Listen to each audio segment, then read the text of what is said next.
24 ঘন্টার মধ্যে ডাকাতির কিনারা করল জঙ্গিপুর পুলিশ জেলার রঘুনাথগঞ্জ থানার পুলিশ প্রশাসন। উদ্ধার হলো নগদ টাকা ও সোনা রূপার গয়না। গ্রেপ্তার করা হয় অভিযুক্ত 4 বাংলাদেশি সহ এক ভারতীয়কে। এক ব্যবসায়ীর বাড়িতে মধ্যরাতে দরজা ভেঙে ডাকাতি। পুলিশ সূত্রে খবর, মুর্শিদাবাদের রঘুনাথগঞ্জ থানার জরুর গ্রাম পঞ্চায়েত এলাকায় জরুর গ্রামের নতুন পাড়া এলাকার এক ব্যবসায়ী সাইবুর রহমানের বাড়িতে দিন কয়েক আগে দরজা ভেঙে ঘরে ঢুকে পড়ে 5 জনের সশস্ত্র ডাকাতের একটি দল। তাদের সবার হাতেই ছিল হাসুয়া, ভোজালি সহ একাধিক সামগ্রী।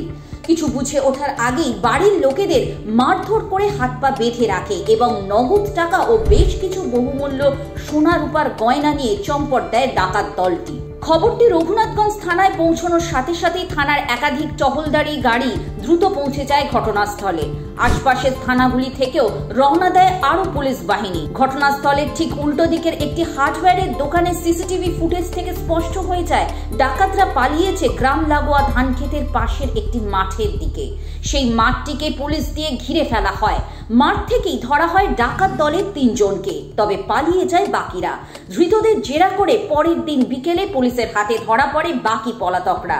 ধৃতদের মধ্যে একজন মুর্শিদাবাদের বাসিন্দা, বাকিরা সকলেই বাংলাদেশি। 12টা থেকে 12:40 নাগাদ একটা ডাকাতি হয় জরুর গ্রামে। তো কিছু অর্নামেন্টস 7.5 ভরি সোনা আর কিছু টাকা ওরা লুট করে নিয়ে যায়। প্রথমে ওরা দরজা ভাঙে, দরজা ভেঙে ওভার পাওয়ার পরে হাত পা বেঁধে লুটপাট করে নিয়ে চলে যায়। অ্যাকর্ডিংলি আমরা খবর পাই, তারপরে আমাদের ইনভেস্টিগেশন চালু হয়। 6 জনকে মোট অ্যারেস্ট করা হয়েছে, 5 জন বাংলাদেশি, 1 জন ইন্ডিয়ান।